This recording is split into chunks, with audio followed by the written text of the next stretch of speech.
The galaxy was burning. Across the endless void, mighty alien empires clashed in wars so brutal that even stars seemed to shiver in silence. Entire fleets vanished within hours. Planets that had stood for thousands of years were reduced to ash. In every direction, there was only fire, smoke, and death. The strongest alien races fought for power, each one desperate to rule, each one willing to destroy everything in their path to gain a small advantage over the others. Their war was not a single battle, but a storm that consumed system after system. Billions of lives ended without mercy. Children, elders, and soldiers alike became victims of the endless bloodshed. And still the empires refused to stop. They were too proud, too greedy, too blinded by their own hunger for dominance. While the titans of the galaxy tore each other apart, the weaker races watched in fear. Small species who had no great fleets or powerful weapons tried to hide in the shadows. They knew that if they stepped into the war, they would be crushed instantly. Yet hiding did not always work. Some were conquered, others enslaved, and many simply vanished as collateral damage in battles they had never wanted to fight. The galaxy, once a place filled with countless civilizations, was slowly becoming a graveyard. Even the most powerful empires began to realize a terrible truth. The galaxy itself was collapsing. Whole sectors were turning into empty wastelands. Trade routes had fallen. Crops and resources were lost. Refugees scattered like broken glass across the stars. What had once been a vast community of life was now becoming a dark desert. In the middle of this destruction, one name was whispered again and again: humanity. The larger races mocked them, speaking with disdain. Humans are too weak. They will die first.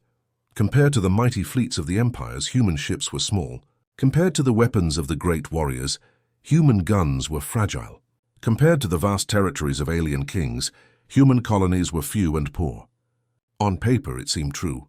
Humanity should have been destroyed long ago. And yet, strangely, they survived. While giants fell, humans continued. Quietly, carefully, they built colonies at the edge of known space. They did not join the great wars. They did not try to conquer. They simply endured step by step, as if waiting for something the galaxy could not yet see. The empires laughed at this. To them, humans were insects crawling in the dust of greater battles. But survival itself was a weapon. Humans had learned to adapt, to bend instead of breaking. They used small ships, fast and clever, slipping through chaos while larger fleets destroyed each other. They traded when they could, scavenged when they had to, and kept building even when everything around them collapsed. Humanity's strength was not in firepower or territory. It was in persistence, in the ability to keep going when all others gave up. Still, to the galaxy at large, they remained invisible. No one saw them as a threat, no one saw them as important, and no one believed they could ever matter. But the universe has a way of testing those judgments. As the War of Giants dragged on, something unexpected happened. A single alien ship, broken and battered, escaped a massacre near the core worlds. Its engines barely functioned. Its weapons were gone. Most of its crew were dead. Inside, the survivors were starving, desperate, and lost. With no other choice, the ship drifted toward the quiet edge of the galaxy. Its only hope was a small blue planet, known only as a minor human world, Earth. The survivors had heard whispers about humans. They had heard they were weak, simple, and unimportant. But weakness no longer mattered. All they wanted was survival. They would take help from anyone, even the weakest race in the galaxy. On Earth, the skies lit up with fire as the alien ship entered the atmosphere. Human defenses scrambled. Satellites tracked the burning vessel as it fell. Military commanders prepared for the worst, fearing an invasion. Civilians stared upward, unsure if this was the end of their fragile peace. The ship crash-landed in the ocean, its wreckage steaming as rescue teams rushed to the site. Soldiers surrounded the area, weapons ready. But when the hatch opened, what came out was not an army. It was a handful of starving survivors, their alien faces marked with fear and exhaustion. They collapsed on the ground, begging not for conquest but for help. This moment changed everything. For the first time, humanity stood at a crossroad. They could ignore the pleas and let the aliens die, proving the galaxy right, that humans were weak, selfish, and destined to be forgotten. For they could do something else, something no one expected. The survivors looked up at their rescuers with trembling eyes. Behind them, The fires of the Galactic War still burned, reaching closer every day. In that silence, on a world most empires had dismissed as insignificant, the seeds of a new story began to grow. A story where weakness could become strength. A story where those who had been mocked might rise to become the only salvation left in a galaxy tearing itself apart. And as Earth's leaders gathered to decide what to do with the desperate strangers, the universe itself seemed to hold its breath. For in the ashes of fallen giants, the fate of countless worlds would soon depend on the choices of those who had been called too weak to survive. The wreck of the alien ship floated in the ocean like a dying animal. Human rescue teams worked day and night, pulling survivors from the twisted metal. At first there was fear. Soldiers kept their rifles raised. Scientists in protective suits stood by, unsure if the aliens carried strange diseases. News channels flashed images across the world and people whispered, "What are they doing here? Is this the beginning of an invasion?" But when the survivors were carried out, weak and starving, the fear began to turn into something else, pity. These aliens were not conquerors. They were refugees. They had fled from a war far greater than anything humanity had ever known. In hospitals, human doctors worked to save them. The aliens, fragile and broken, trembled under the strange hands that treated them. They expected cruelty. They expected chains. In their history, no other race had ever given them mercy.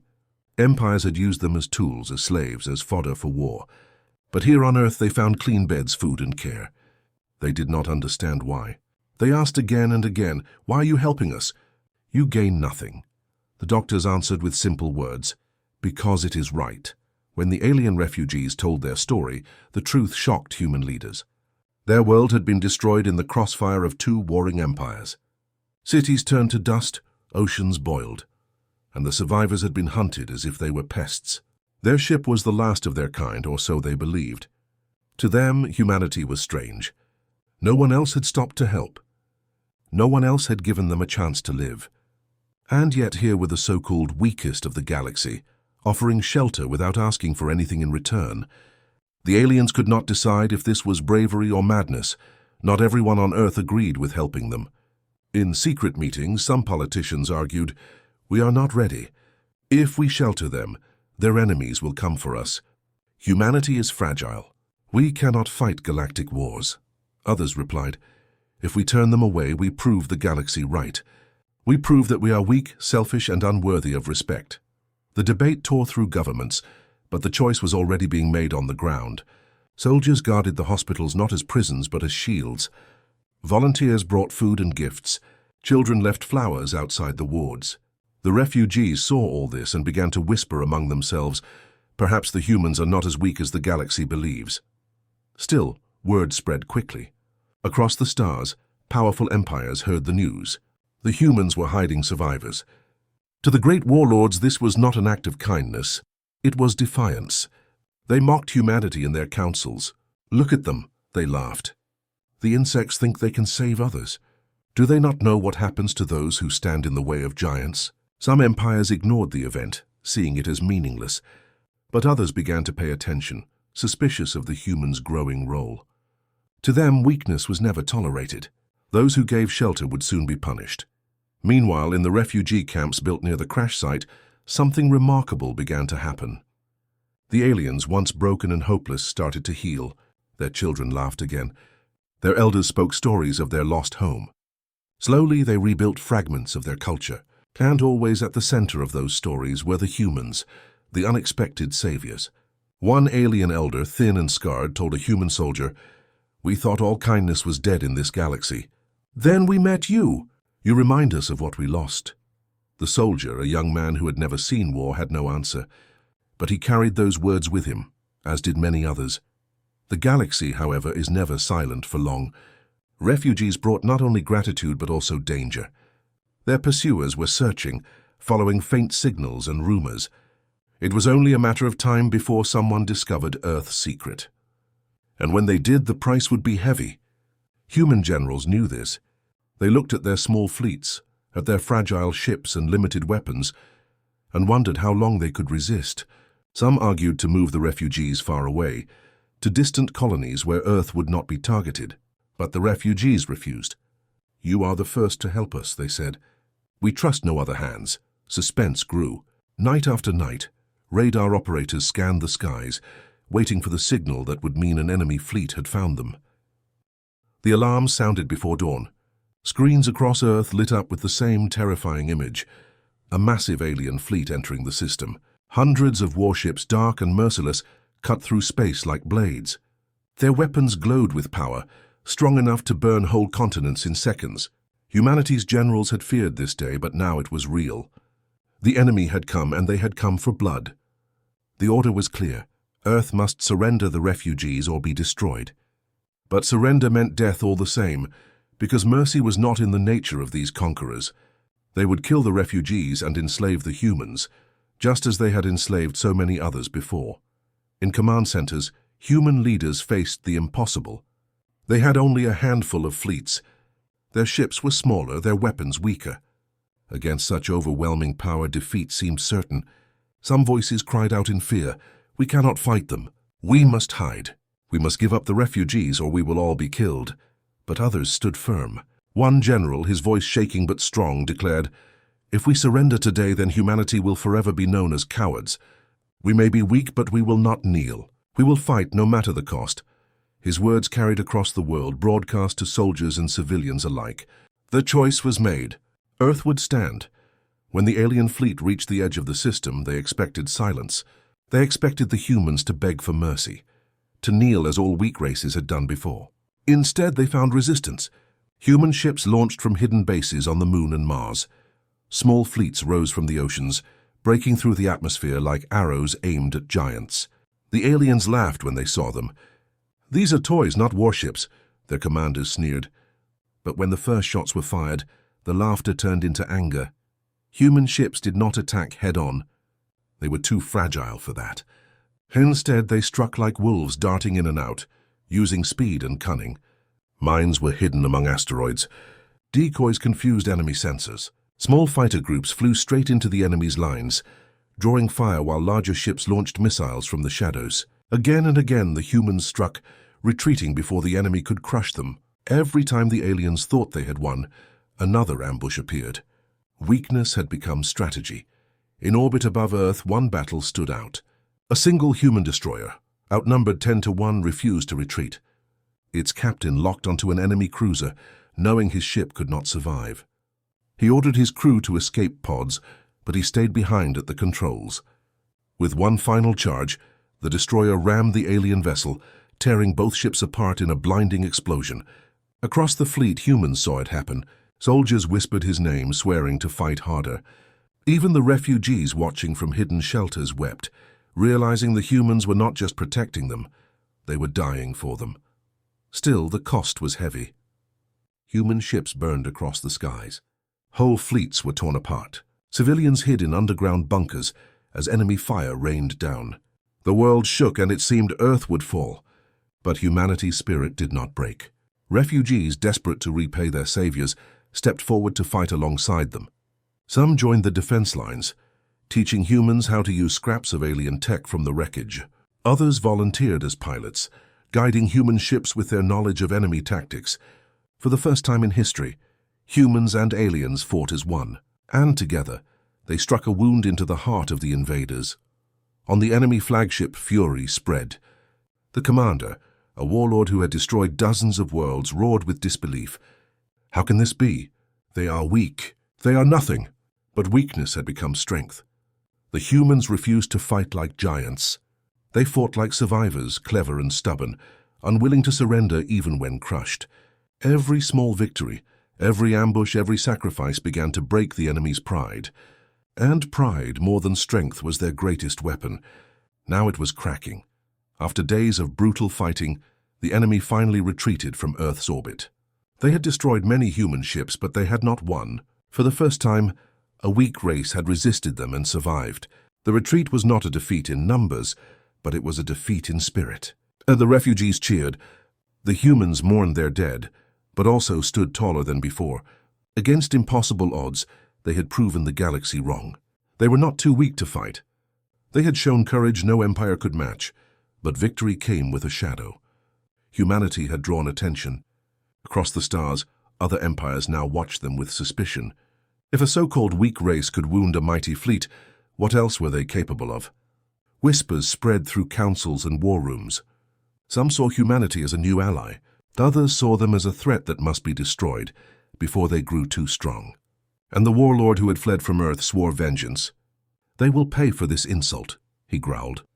"I will return with a force so great that not even their ashes will remain." On Earth, humans knew the war was far from over. Their fleets were broken, their resources thin, and their enemies stronger than ever. But they also knew something greater, the truth that had been hidden all along. Weakness was not the end. Weakness could be turned into strength, and in the eyes of the refugees, humanity was no longer the smallest race in the galaxy. They had become protectors, warriors, and most of all, hope. As the smoke of battle cleared and the stars burned quietly again, the humans and their new allies looked to the sky. They had survived the first storm, but everyone knew more storms were coming, and next time the galaxy itself would be watching. The battle for Earth had ended, but the scars remained. Cities still shook from the enemy's bombardment. Oceans carried the wreckage of fallen ships. Families mourned their dead, while soldiers repaired what was left of their fleets. Humanity had survived, but survival came with a price. Every leader knew the truth. The enemy would return, and next time the storm would be far greater. Earth stood on borrowed time. In secret bunkers and hidden rooms, human leaders gathered with the refugees they had saved. Around old wooden tables and glowing holograms, they planned their next move. Supplies were running low. Factories were damaged. Fleets were broken. Alone, humanity could not withstand another attack. But perhaps they did not need to fight alone. For among the refugees were voices carrying stories of other species suffering across the galaxy, crushed beneath the same empires that had come for Earth. One refugee, an elder with scarred skin and trembling hands, spoke softly. "There are others like us, scattered, hunted, desperate. They hide in shadows, waiting for someone to protect them. If you stand with them, they will stand with you. Together you may endure." The humans listened carefully. For the first time, they saw a path not of isolation but of unity. So began the Silent Alliance. At first it was whispers. Small ships left Earth, cloaked in secrecy, carrying supplies to hidden colonies of refugees. In the dark corners of the galaxy, forgotten species received food, medicine, and shelter from human hands. They were stunned. No one else had offered them kindness. No one else had risked their own survival to save strangers. Each act of mercy was a spark, and soon the sparks grew into a quiet fire. One by one, broken species pledged loyalty to the humans, swearing to fight beside them if the day came. This alliance was fragile, built not on power but on trust. Humans had little to give, no vast fleets, no advanced technology, no mighty armies. What they gave was something far rarer, hope. And in return, the refugees gave what they could. Some shared old weapons. Others offered hidden knowledge. A few more daring sent warriors to train beside human soldiers. Slowly, the alliance began to take shape, invisible to the great empires that still fought among themselves.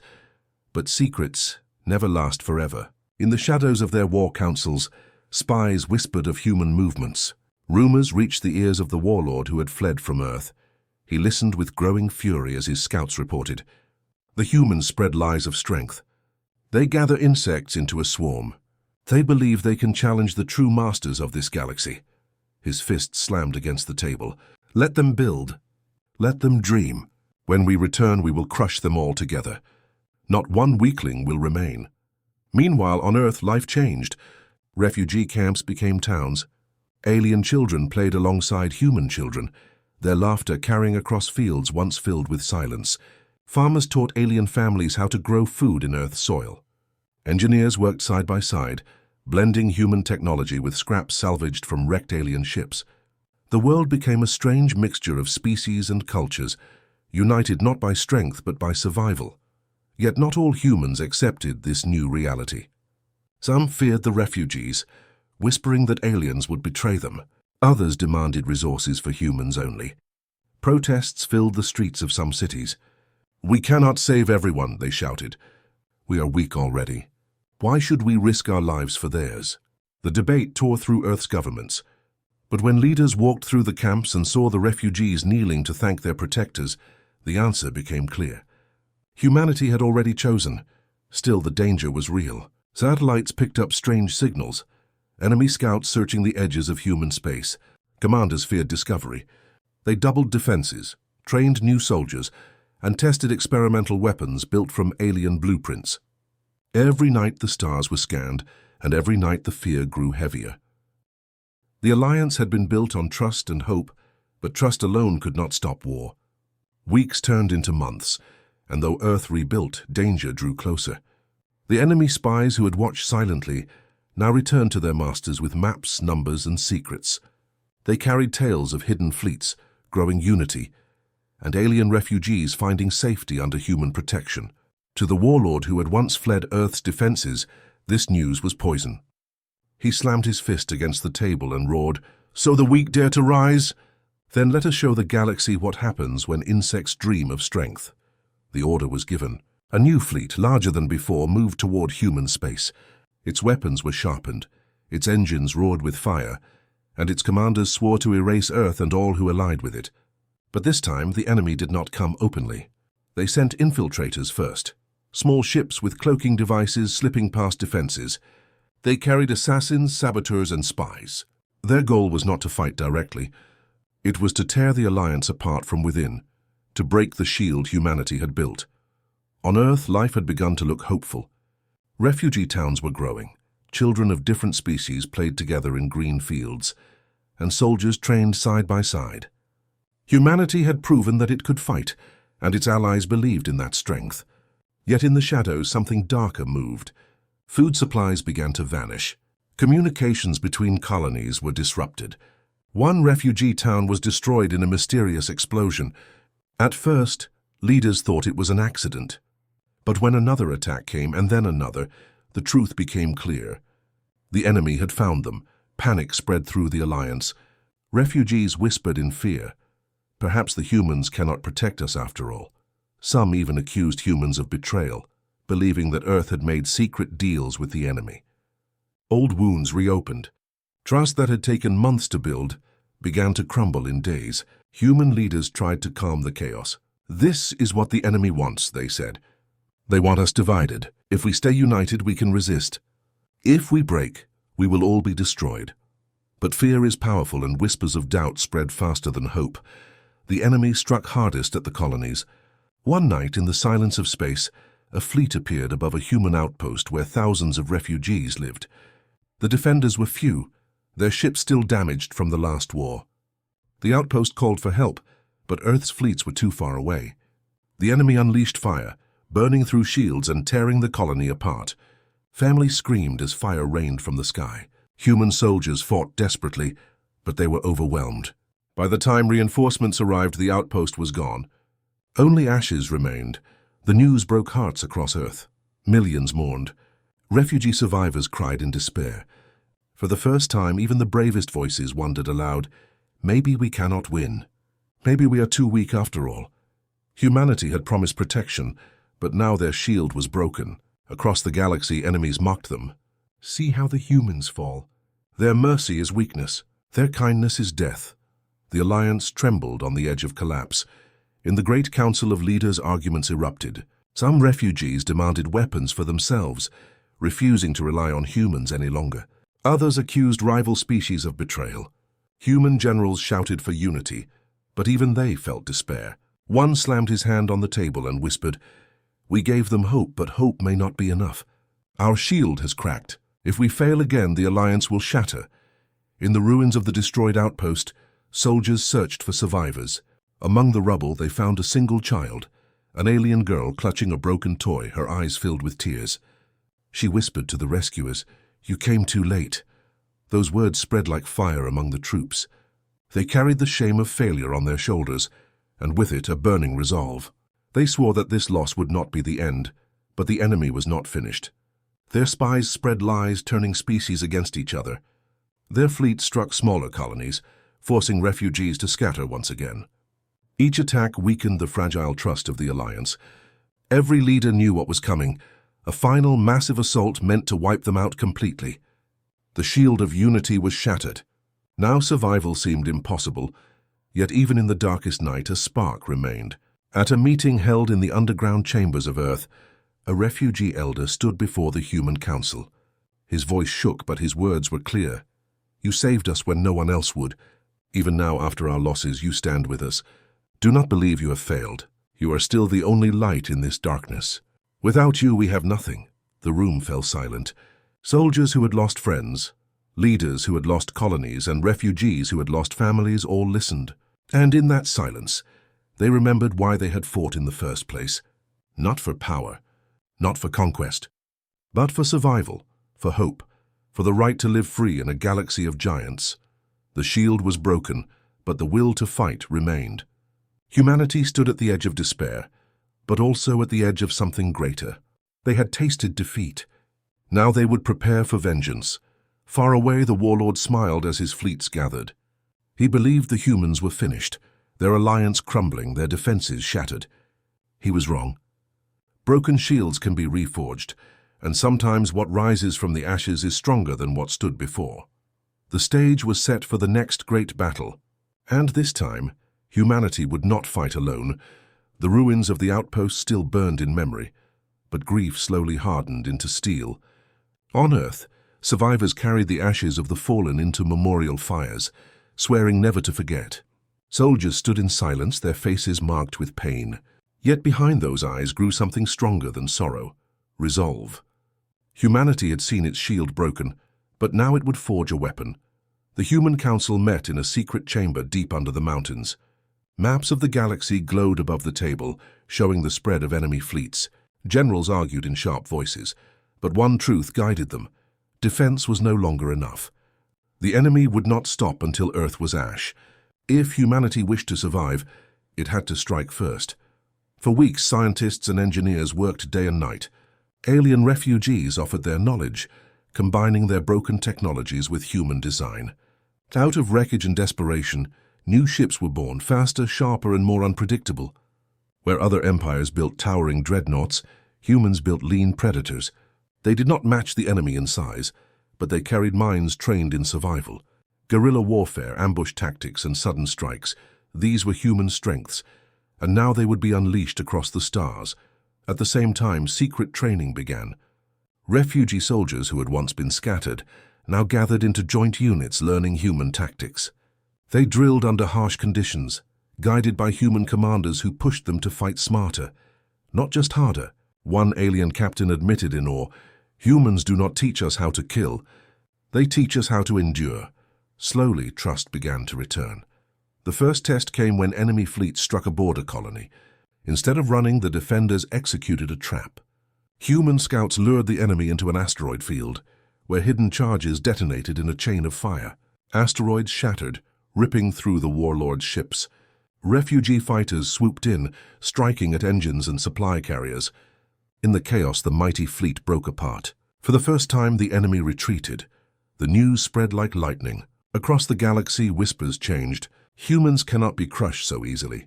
They fight like no other. For refugees who had lost hope, it was like breathing again. Children smiled. Leaders stood taller. And soldiers began to believe that victory was not impossible. Humanity had turned grief into fire, and the flames were spreading. But the warlord was not blind. He saw his fleet return in shame, broken by those he once called insects. His rage shook the walls of his throne room. They dare to wound me? They dare to defy me? Then I will burn their world myself. He ordered his full armada to gather. This would be no raid, no hidden strike. It would be war on a scale Earth had never faced. The alliance prepared. Colonies were fortified. Fleets were hidden in nebulae, waiting for the moment to strike. On Earth, people who had never held weapons before volunteered for defense. Every man, woman, and child knew what was at stake. If Earth fell, hope fell with it. In the quiet before battle, a human commander named Admiral Kalen stood before his troops. His voice carried through the fleet, simple but strong. They called us weak. They believed we would break. But weakness is not what brought us here. Weakness is not what built these ships or forged this alliance. We survived because we are human. And tonight, we fight not as victims, but as the shield and sword of every free being in this galaxy. The speech was broadcast across the alliance. Refugee soldiers cheered. Human civilians wept with pride. Even those far from the front lines felt the fire in his words. Unity, once broken, was reforged in the heat of survival. When the enemy armada finally appeared, its size was beyond imagining. Thousands of warships stretched across the stars, a wall of firepower moving toward Earth.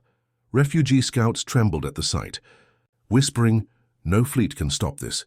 But humans had no intention of stopping it head-on. Instead, they would bleed it dry, piece by piece. The battle began with sudden silence. Then hidden mines detonated. Entire wings of enemy ships vanished in bursts of light. Human frigates darted in and out like shadows, hitting supply ships before vanishing into darkness. The galaxy held its breath. The warlord's armada still spread across the stars like a shadow that swallowed light. Entire constellations dimmed beneath its size. On Earth, alarms echoed, cities braced, and soldiers stood ready. Humanity knew this would be the last stand. If they failed, not only Earth but every free world would burn. The warlord sat upon his throne of steel at the heart of his flagship. His voice thundered through the fleet. End them. Burn their sky. Erase their name.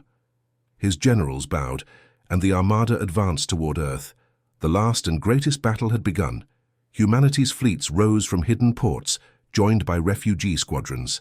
Ships from broken worlds now flew side by side with human vessels. The alliance had no equal in numbers, but it had unity, courage, and a strategy born from desperation. They would not fight the enemy head-on. They would cut out its heart. The plan was simple but impossible: destroy the warlord's flagship. Without his command, the massive fleet would collapse into chaos. But the flagship was a fortress, surrounded by shields and guarded by thousands of escorts. To reach it, the alliance would need to sacrifice everything. The battle raged in silence, broken only by fire. Human frigates darted into the enemy ranks, striking engines and slipping away. Refugee carriers unleashed swarms of fighters, overwhelming escorts. Asteroids were dragged into firing lanes, used as weapons against massive war cruisers. Every explosion lit the sky, and every moment carried loss.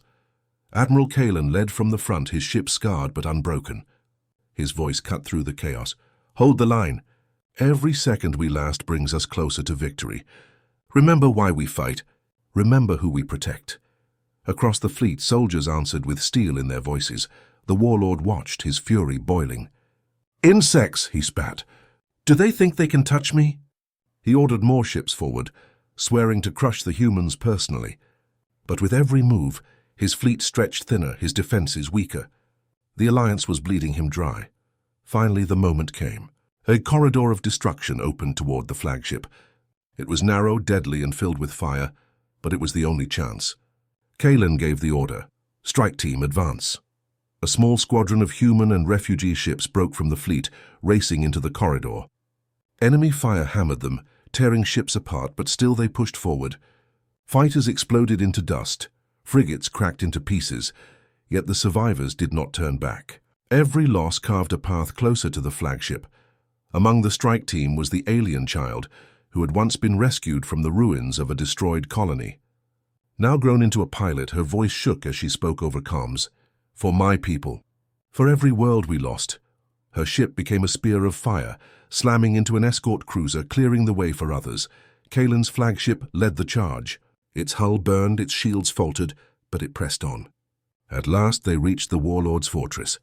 Massive guns fired, tearing the alliance ships apart, but one human vessel slipped beneath the fire, carrying a weapon forged from combined human and alien technology. A weapon designed not to destroy planets, but to pierce the strongest shields. The warlord's laughter shook the void as he prepared to crush the final survivors. But then the weapon fired. A beam of white light cut through the dark, slamming into the heart of his flagship. The shields cracked. The hull tore apart. Explosions rippled through the giant vessel. The warlord roared in disbelief. Impossible! They are weak! They are... His words ended in fire. The flagship erupted, its remains scattering into the void like burning stars. For a moment the galaxy fell silent. Then the enemy fleet, leaderless and broken, scattered in panic. Without the warlord's command, they turned on each other, retreating into chaos. The unstoppable storm had ended in ashes. Cheers erupted across the alliance. Soldiers wept with relief. Refugees embraced one another. On Earth, entire cities cried out in triumph. Humanity had not only survived, it had saved the galaxy, but victory carried weight. The cost was heavy. Thousands of ships had been lost, countless lives given. The battlefield was filled with wreckage, both human and alien. Survivors drifted in silence, honoring those who had fallen. Kalen stood on the bridge of his scarred ship, watching the fires fade. His voice was soft but firm. "This is not the end. This is the beginning. We stood when the galaxy thought we would fall. We rose when all others had broken. We became their only salvation." News of the victory spread like a new dawn. Across the stars, species who once mocked humanity now looked at them with awe. Empires that had called humans fragile now sent envoys with respect. Even the strongest races admitted, without humans we would all be ashes. Earth was no longer just a small world in a forgotten arm of the galaxy. It had become the heart of a new order, a beacon for those who sought freedom. The weak who had once been overlooked had become the saviors of all. And in the silence of space, as wreckage floated among the stars, a single message echoed through every surviving ship, human and alien alike. We were called weak, but in the end we became the only salvation. The galaxy would never forget.